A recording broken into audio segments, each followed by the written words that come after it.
ಮುಖ್ಯಮಂತ್ರಿ ಪ್ರಬಲ ವ್ಯಕ್ತಿ, ಆ ವ್ಯಕ್ತಿಯವರ ಇಡಿ ಅವ್ರು ಬಂದರೆ ಮೂಡಾದಾಗ ಹಾಕಿರ ಕೈ ಎಲ್ಲ ಕಡೆ ಹಾಕಿರ.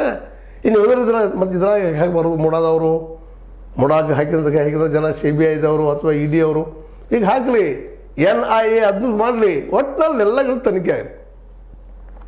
ತನಿಖೆ ಆಗೋದಷ್ಟಲ್ಲ, ಅದ್ರ ಎನ್ಕ್ವೈರಿ ಅದರಿಂದ ಆಯೋಗ ನೇಮಿಸಿ ತಪ್ಪಿದ ಯಾರು ಬರ್ತಾರೆ ಅವ್ರ ಶಿಕ್ಷೆ ಆಗಲಿ. ಇದು ಒಟ್ಟಾರೆ ಜನರ ಅಭಿಪ್ರಾಯ. ಇಡೀ ಕರ್ನಾಟಕ ರಾಜ್ಯದಾಗಿರ್ಬೋದು, ನೆರೆ ರಾಜ್ಯದ ಜನರಲ್ಲಿ ಪಾಪ ತಮ್ಮ ಹೆಣ್ಣುಮಕ್ಕಳು ತಮ್ಮ ಜೀವ ಕಳ್ಕೊಂಡಿದ್ದಾರೆ ಅಂತಾರೆ. ಕೇರಳದಿಂದ ಸಹ ಇದು ನಡೀತಾ ಇದೆ, ಒತ್ತಡ ತರ್ತಾ ಇದ್ದಾರೆ. ಯಾಕೆಂದರೆ ನಮ್ಮ ಜನ ಮುಗ್ಧರು, ದೈವದ ಬಗ್ಗೆ ದೇವರ ಬಗ್ಗೆ ಭಾಳ ಮುಗ್ಧರು, ದೇವರನ್ನು ನಂಬಿಕೊಂಡು ಹೋಗುವಂಥ ಜನ, ಎಲ್ಲರೂ ನಂಬುವಂಥ ಜನ, ಅದರಲ್ಲೂ ದೈವದ ಹಿಂದಿರುವಂಥ ದೈವವನ್ನು ತೋರಿಸಿ ತಮ್ಮ ವ್ಯವಹಾರ ಮಾಡುವಂಥ ಜನ ಭಾಳ ಬುದ್ಧಿವಂತರು.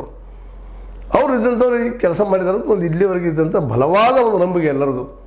ಅದು ಸುಳ್ಳಾಗಲಿ ನಾವು ಬಯಸ್ತಾ ಇದ್ದೀವಿ, ಬಟ್ ಸತ್ಯ ಅದು ಸುಳ್ಳಾಗಲಿ ಖರೆ ನಾವು ಹೇಳೋದು ನಾವು ಯಾರು, ಅದಕ್ಕಿದು ಏನೂ ಆಗಲಿ. ಅಂದರೆ ಎಲ್ಲಿಂದ ತಪ್ಪಿಸ್ಕೋಬಾರ್ದವರು, ಪ್ರಬಲ ಇದ್ದಾರೆ ಅವರು.